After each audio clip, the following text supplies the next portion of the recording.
Chief justice of India సిజేఐగా BR Gavai గారిని ఎన్నుకున్నారు.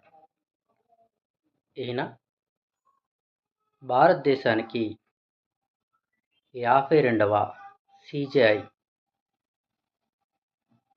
51వ సిజేఐగా సంజీవ్ ఖన్నా గారు మే 13న పదవీ విరమణ చేయనున్నారు. ఈ స్థానంలో బిఆర్ గవాయ్ గారు మే 14న 52వ సిజేఐగా బాధ్యతలు స్వీకరించనున్నారు. సిజేఐగా రెండవ దళిత వ్యక్తి బాధ్యతలు స్వీకరించనున్నారు. Thank you so much.